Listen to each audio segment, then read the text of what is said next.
नमस्कार दोस्तों, स्वागत है आपका आपके चयन शिक्षा नीति में। दोस्तों, बिहार तकनीकी सेवा आयोग की जो 2019 की वैकेंसी है बीटीएससी जेई की, आज हम उसके बारे में जो विभिन्न पहलू नई निकल के आ रही है उस पर डिस्कस करेंगे और उनमें जो भी खबर होगा उसकी हम एनालिसिस करेंगे।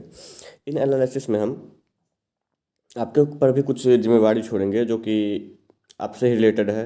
अगर आप जल्दी से जल्दी रिजल्ट चाहते हैं, जल्दी से जल्दी ज्वाइनिंग चाहते हैं, बाकी के आपकी जो शिकायत रहती है कॉल रिकॉर्डिंग की कि अगर मैंने आयोग से बात किया तो क्या है कॉल रिकॉर्डिंग, उन सब शिकायतों को भी हम दूर करने की कोशिश करेंगे। 100% तो नहीं, लेकिन काफ़ी हद तक, क्योंकि 100% परफेक्ट तो कोई चीज़ होता नहीं है, आप भी समझते हैं। तो चलिए वीडियो को हम लोग शुरू करते हैं। और इसमें जो है सबसे पहले हम बात करते हैं कि फंडिंग की जो बात चल रही है। दोस्तों, फंडिंग इसलिए नहीं है कि 2019 को एलिजिबल किया जाए, 2019 तो एलिजिबल है ही, और उसी के बेसिस पे बीटीएससी ने दोबारा फॉर्म को रीओपन किया था कि ताकि 2019 वाले ही कैंडिडेट भर सकें। बात यहाँ ये है कि फंडिंग इसलिए की जा रही है कि जो भी केसेस हैं बीटीएससी पे, उन केस को डिस्पोज किया जाए, डिस्पैच किया जाए, ताकि आगे कोई भी अड़चने हो ज्वाइनिंग में, रिजल्ट में, वो ना आए। क्योंकि रिजल्ट बन के तैयार है, और अब आपको जब आप बीटीएससी डिपार्टमेंट के पास अगर कॉल करोगे तो अब डिपार्टमेंट भी आपको बोलते हैं कि रिजल्ट आपका तैयार है, बस कुछ समय लगेगा रिजल्ट जारी करने में, कुछ समय लगेगा रिजल्ट जारी करने में। तो कहने का मतलब अब आयोग को के क्या परेशानी है वो तो अंदर की बात हम भी आपको नहीं बता सकते, लेकिन अगर केस डिस्पैच हो जाता है तो आगे जो आपकी जॉब बची हुई है, जो भी 20 साल करो, 25 साल करो, जो भी करो, उनमें आपको एक भी परेशानी नहीं आएगी। इसके लिए ये केस को डिस्पैच करवाने की बात चल रही है। जो डीके सिंघानिया हैं, प्रशांत कश्यप हैं, भूपेंद्र प्रताप हैं, इन लोगों ने ही अपना अकाउंट नंबर दिया है ताकि जो भी हो, वकील, एक हायर वकील अरेंज किया जाए, उनके थ्रू ही ये एफिडेविट का जमा किया जाए, और उनके थ्रू ही जो भी केस में सुनवाई हो वो किया जाए और केस को डिस्पैच किया जाए। अगली बात ये है कि इससे फ़ायदा क्या होगा। तो फ़ायदा ये होगा कि अगर केस डिस्पैच हो जाती है तो जितनी जल्द केस डिस्पैच होगी उतनी जल्द रिजल्ट और ज्वाइनिंग दोनों आएगी।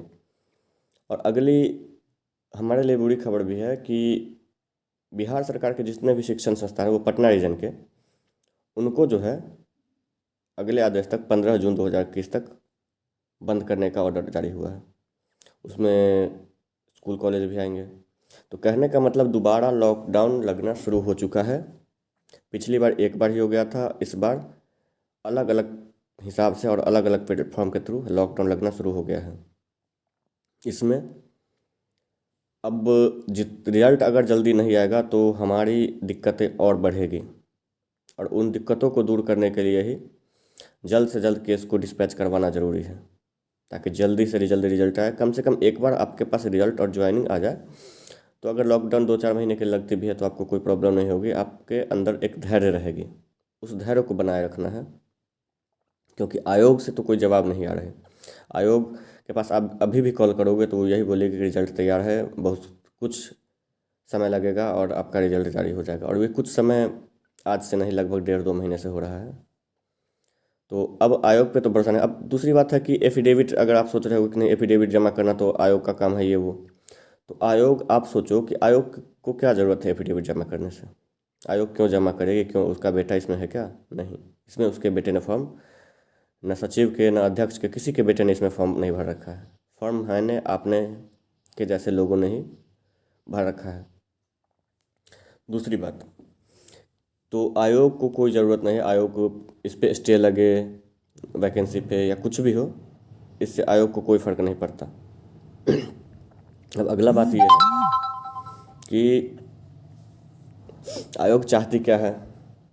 तो आयोग चाहने नहीं चाहने की कोई बात नहीं है, आयोग कुछ चाहती ही नहीं है। आयोग अपना रिजल्ट तैयार करके रखी हुई है, उसके पास बहाना है 9 अप्रैल तक का डेट है। अगर 9 अप्रैल को लग गया स्टे तो उनके पास तो साल भर का और बहाना हो जाएगा, साल, 1.5 साल का, 2 साल का।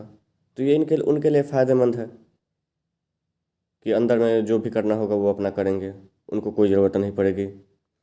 तो इन सभी बातों के लिए हमें जल्द से जल्द फंड इकट्ठा करके केस को डिस्पैच करवाना होगा, और उसके बाद ही हम आयोग के सामने बैठ के इस धरना दे के जो हो उनसे रिजल्ट जारी करवा सकते हैं। उससे पहले रिजल्ट हम जारी करवा के भी कुछ बड़ा काम नहीं कर पाएंगे।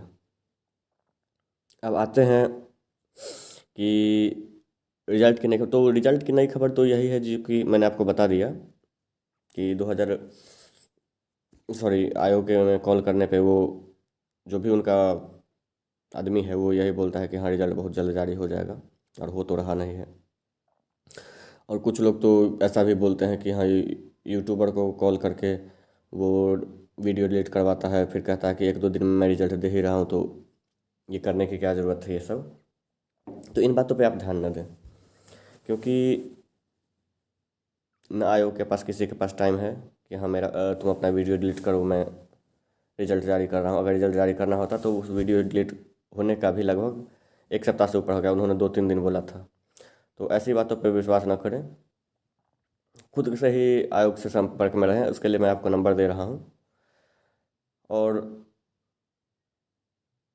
जितना ज़्यादा से ज़्यादा लोगों को शेयर हो सके, ताकि देखिए मैं ज़्यादा लोगों की नहीं, मैं अथॉरिटी 3 लोगों को ही बोलता हूँ। एक डीके सिंघानिया है, एक प्रशांत कश्यप हैं, और एक भूपेंद्र प्रताप हैं।